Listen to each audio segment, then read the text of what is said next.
Recovery Daily podcast. I'm your host, Rachel Abassi. I'm a grateful recovering alcoholic and stroke survivor. And today we're going to talk about the second stage of the framework for acceptance, and that is focus. So yesterday we talked about, I knew my mind was going to go blank. Yesterday, we talked about fine. That was stage one. That reaction that we have when something's not right and we just say that we're fine, and we're not fine.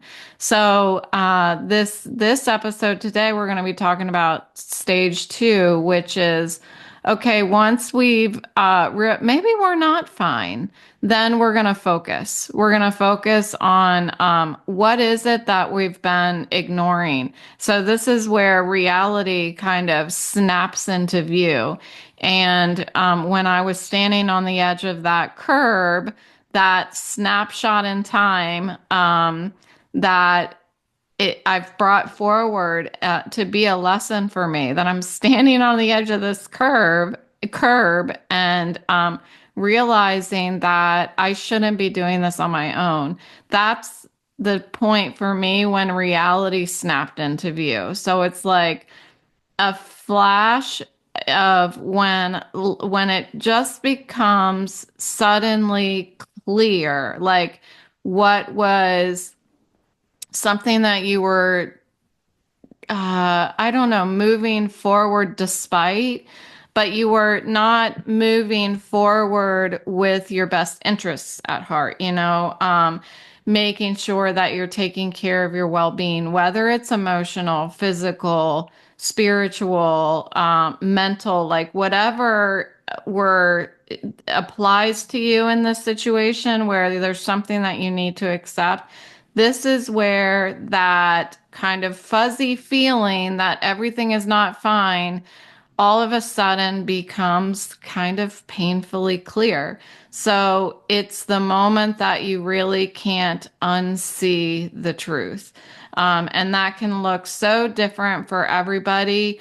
I think that when I was first considering getting sober, I had a couple of these times of focus where it became painfully clear that something was really, I was really sick. I was really sick and I needed help. This, as it relates to me standing on the curb and thinking, okay, wait a minute, I can't see very good. I probably shouldn't step into the street without asking for help.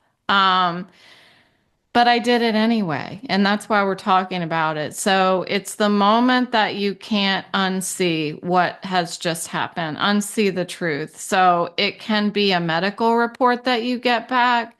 It can be a red flag that you're ignoring. I think that's more applicable to me standing on the curb.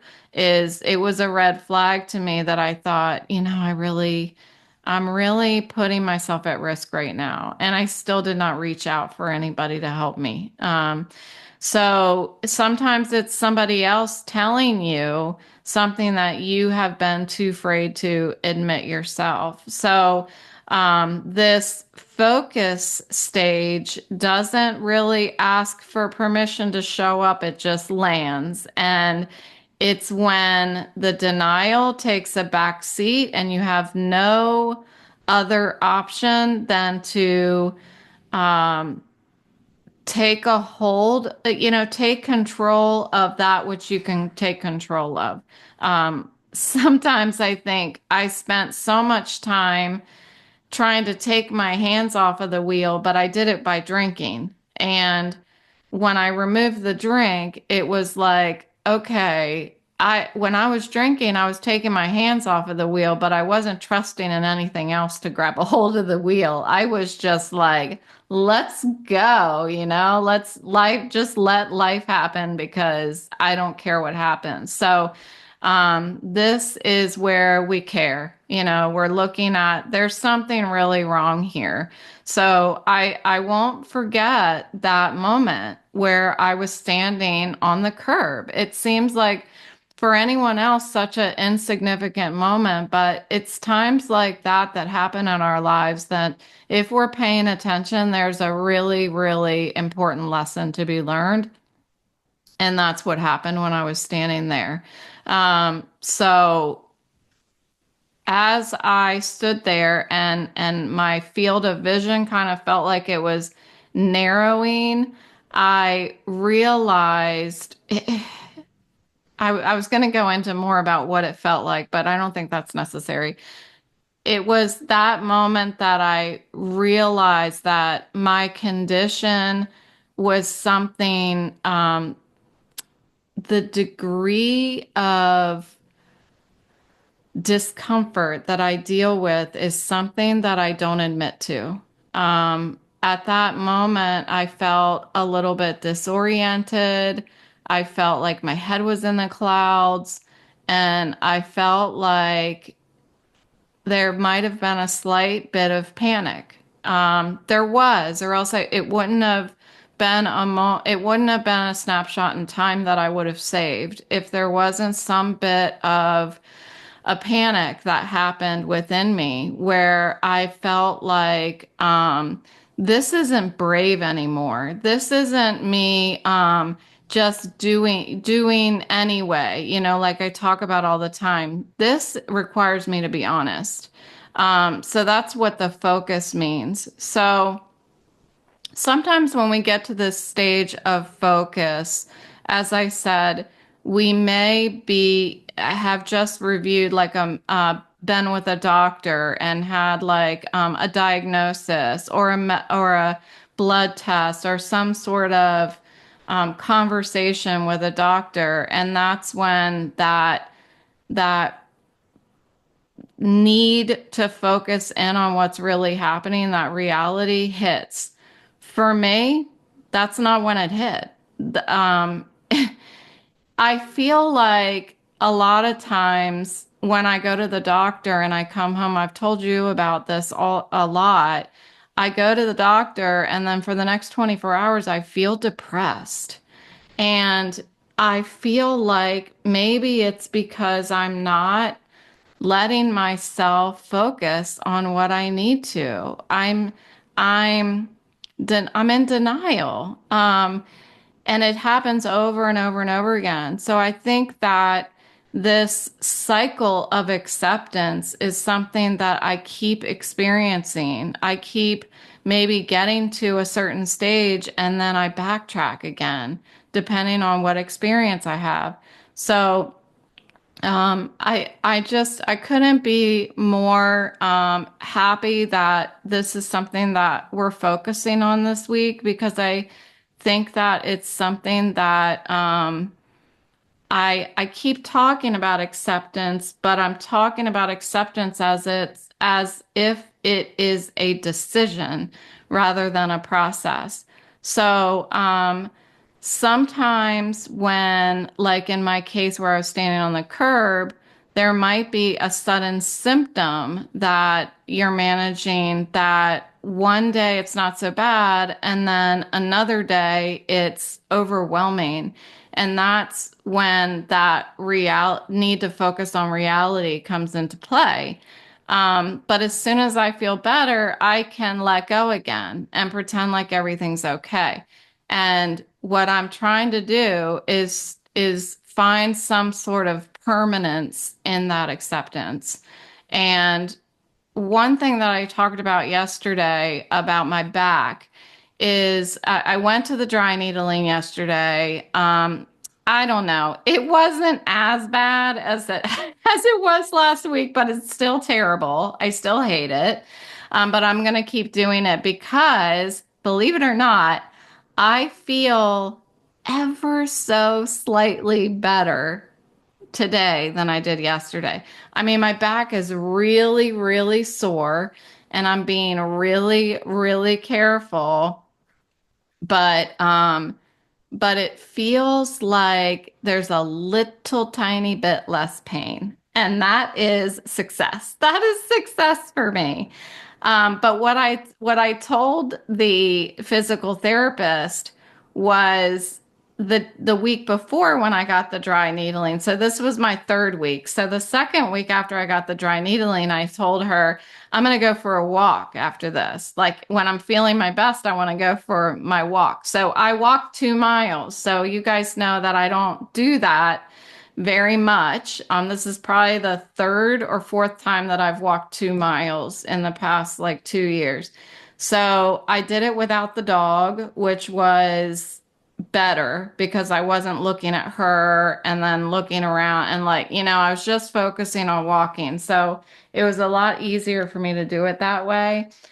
But walking 2 miles when I haven't even walked a mile and a half very much.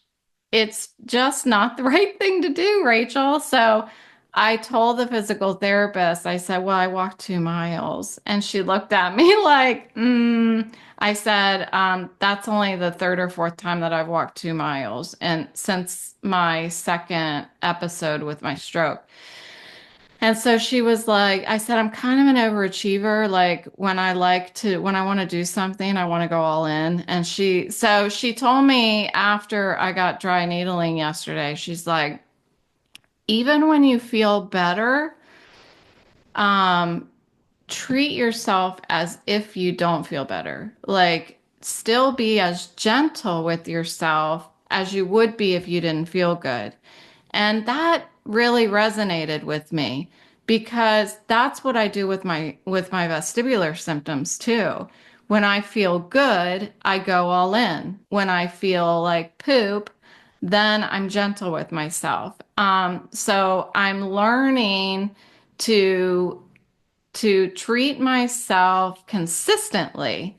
And that is difficult. And I think so that's what I'm talking about with this trigger, with the sudden symptom spike, and how that may trigger us to enter into this stage 2 focus stage of acceptance when it doesn't have to be that way. And then also, as I mentioned, somebody standing in front of you, and this happens to me a lot, standing in front of you and saying, look, you really need to, maybe you shouldn't walk 2 miles. Like having somebody stand in front of me and tell me that, having somebody tell me that I'm concerned about you if you do that, that's what pulls me back in and makes me enter this second stage of acceptance where I really have to look at what I'm doing. And I these moments like interrupt your regular coping mechanisms and say, maybe I need to change a little bit. So I think that this second stage, I have a headache. Sorry, I have a really bad headache. I think it's because my mom and my sister were just here, and because I'm the overachiever, what do I do, people? As soon as they leave, I start doing my podcast. I'm just a glutton for punishment. Anyway, so we're looking at stage 2, and I'm gonna try to not shake my head. I keep moving my hair out of my face, and when I shake my head, it makes my head hurt. Okay, so we're in this together. uh, so when we get to this stage where we're focusing in on reality, we're snapping into reality. Wait a minute. I'm not okay. I'm not fine. We can have a tendency to go right into why me? Why now? Um, what avoidance, and that's what we're going to get into a little bit of that in the next few days. But I know that for me, when I start looking at the reality, I start feeling stuff. And that's why we avoid. That's why we say we're fine. That's why we make jokes. Whatever our denial tactics are, we're doing that because we don't want to start feeling. Because when I look at what's really wrong with me, I start feeling like a victim. I start feeling like, why me? I start feeling jealous of everybody else who gets to do this or that, and I don't. Um, I recognize that I didn't choose this, but wait a minute. That's right. I didn't choose this, but you know what I get to do? I get to choose what I'm going to do with it. Um, and that's the powerful part of stage two is we're looking at it and we're recognizing it and we're letting curiosity in so that we can start chewing on like what do we need to do with what we've got, you know? How can I how can I stay in motion in my life without sinking into a depression or something like that? How can I focus in on the reality of what's going on without feeling sorry for myself? And that's when we have to challenge that self talk and challenge the stories that we're telling ourselves in our head. Um, I have gotten pretty good, I think, at least lately, at even when I'm feeling like, "Oh, I can't do that, and I have a little tinge of frustration. Um, I let myself retell the story in my head. Like I'm not letting myself letting that kind of self talk dictate what I'm going to do that day or my next step. Um, I'm not sitting in silence. When I've got somebody telling me to my face, I'm a little concerned that you are walking across parking lots by yourself. Why aren't you letting me know that that you're not feeling well? And and that's when I let somebody else interrupt my self-talk, then the story starts to change. I don't need to come up with a plan on my own. I can let somebody else in and let someone else witness my reality. Let somebody know what's actually going on. Like, like I said yesterday in the journal, we're going to write actually and write that down, like share that with somebody else instead of allowing them to assume that how you're feeling, talk about it. And it's those tiny little actions that start, I think, bringing in a magnifying glass on that focus, so that I can't do it on my own. I cannot deal with my disability on my own. I mean, that is a fact for me. So I have got to invite somebody else in to this stage of focus. Whether it is a support group or my psychiatrist or a loved one. The focus part for me requires interaction with somebody else. I just can't see clearly on my own. Pardon the pun, but I can't. I have to talk about it. So I think if I'm driving it home well enough, the focus stage two requires a trusted somebody that you love to talk about that reality that you just snapped into. So there's a little bit of an action there in that stage, and I think each one of these stages should have an action with it, and that would be the action for stage two. So the next episode is going to be talking about friction. And that is when we have that emotional pushback. So, this is reality, and we just got snapped into it.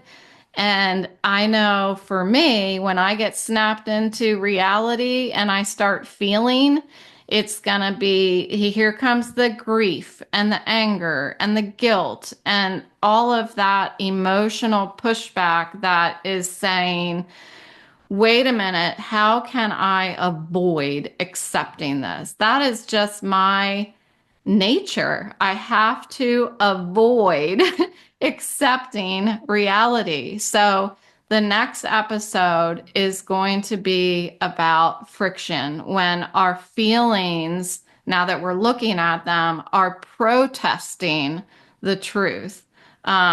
Because as much as being gifted with that moment of clarity where we have that focus and we're inviting somebody in, and I'm saying maybe to the woman that I was with standing at the curb, I don't feel good.